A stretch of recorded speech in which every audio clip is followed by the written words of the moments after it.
Hey guys, so I get a lot of questions about how to reduce aggression with multi-dog households at dog parks, often by doggy daycare facility workers and management, on how to deal with groups of dogs, really two or more groups of dogs. So where we're at right now is at a part of my facility that we call the pasture. It's just about a half-acre grassy area. Right now we have like 12 dogs here.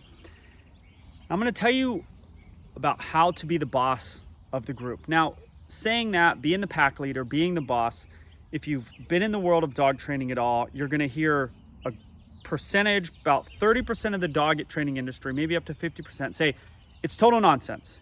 It's not true. It doesn't matter. Dogs aren't like wolves. The pack structure is different. It doesn't matter. And I'm here to tell you it absolutely matters that you are the boss with more than one dog. I don't get into it with like every problem is some dominance problem. I do not believe that. But anybody that's worked with groups of dogs understands that them being the leader, them being the boss, and I'll explain to you what that means and how to go about it, is super duper important. So the thinking is that if you say this on like an online thing with certain dog trainers, they'll say, oh, you need to educate yourself. And then they'll cite an article oftentimes from someone that says wolf packs are not like dog packs. No, they're not. They're completely different. This group is not like a wolf pack. None of these guys are related. There's not a breeding male and female that are the alphas. It's not like that. Actually, you being the boss of a group of dogs makes more sense than a wolf pack even needing sort of a boss to some degree, because it's more volatile than a wolf pack. I mean, we're putting a bunch of dogs that don't know each other together, unneutered. My dog's unneutered male. We've got big dogs, we've got small dogs. You have to have a leader in that group, and you should be that leader. Now, I'm raising my dog to also be the leader, be the dog leader, okay? But I'm ultimately the boss of that group. Every large animal pack, right? A pride of lions, monkeys, chimps, killer whales, they all have a boss. Now, that boss doesn't mean he's running around telling everybody what's up, beating people up all the time. That's not how it works. It's definitely not how it works. But there is a leader of the group. There's a reason for that, okay? It's breeding, it's other things, but their protection, it's a lot of things.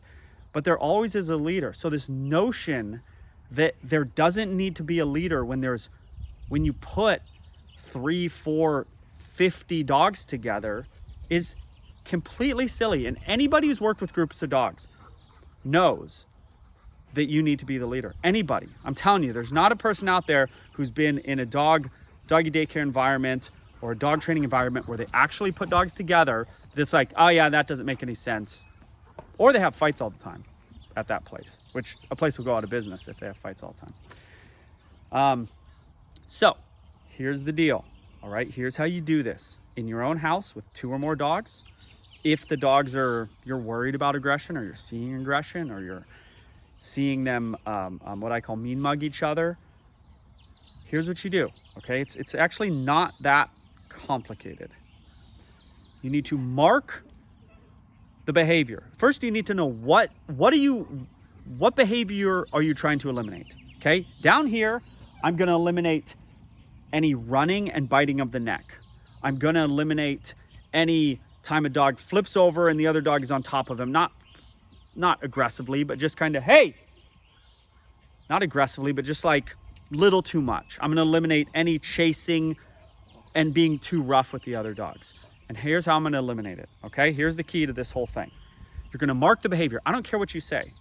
Just don't say the dog's name, but you can clap, you can say, hey, you can say, leave it, make it short and sweet, leave it's not the greatest. I go, hey, and I clap. That clap is 2 things. One, it's a startler. It kind of gets the dog to go, oh, that dude's really loud, right? It's gotta be unique sound. It's gotta kind of, like, hey, is very unique. Clap is very unique. The dog's gotta kind of just for a second at least go, oh. And then you follow up. You go get the dog. You punish the dog. You don't punish them in a mean way, right? You go back and watch my video on the continuum of punishing, super duper hardcore punishment, neutral, and reinforcing, right? It's this line. We want to be a little punishing. We want the dog to not want us to come get them, essentially. But we're going to get them. So you're gonna go, hey, you're gonna mark the behavior, then you're gonna go over there and you're gonna grab the dog. That's the punishment, okay, the grab. And they can kind of feel your energy in your arm, okay? You kind of hold him. I've got Miko right here. You can't see him, and you kind of, he's a nice dog. But you kind of hold the dog, and the dog, you want the ears to pin a little bit, and the dog kind of go, oh, okay, dude. Like, all right. That's it. It's not hardcore, but it is inevitable. For one thing, I am gonna come get you. I'm gonna mark the behavior. It's saying it was wrong right there. Startle and a mark. That's the other thing that the clap is. It's a marker, right? It's like a clicker, but for punishment. It's a marker to say that was wrong, because you're not gonna get him. In this pasture, I'm not gonna get him. I might not get him for 2 minutes.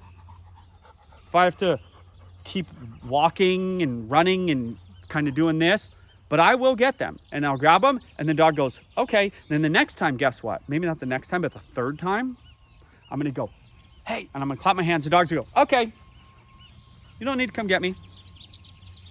I get it. Now, if the dog within 15 seconds, I would say, goes back to that behavior, then you mark it, hey, the dog goes, okay, sorry, but the walk away, okay, I'm gonna stop doing that, is not enough, right? Proof's in the pudding. You mark the behavior and punished it. You mark the behavior and punished it. You mark the behavior and punished it. Then if they kind of walk away, but then they go back to doing behavior, even though they walked away, you still need to go grab them and hold them. Proof's in the pudding. They're not getting it. You need to follow up anyway. Okay, we can't just be in this world of going, hey, stop it. Dog stops for 10 seconds. Stop it. Dog stop for 10 seconds. Stop it. You'll do that all day. Okay, there needs to be a reduction in the target behavior, which is rough play, which is growling, which is grabbing, chasing a dog and nipping at its neck or its heels, whatever, or aggression, okay? Or whatever the situation is. There need to see a reduction in the behavior, or you need to follow up more, and you need to apply a little bit more punishment. Again, this is not mean punishment. This is nothing painful. Okay, this is a kind of dominant thing. All right? So, hopefully that makes sense. This applies to your house with your multi-dog household. This applies, it's hard to do at a dog park because you can't go grabbing other people's dogs. I mean, you could if your dog's in danger. But this is doggy daycares. This is anywhere where there's most people, though. I have clients with 5 dogs.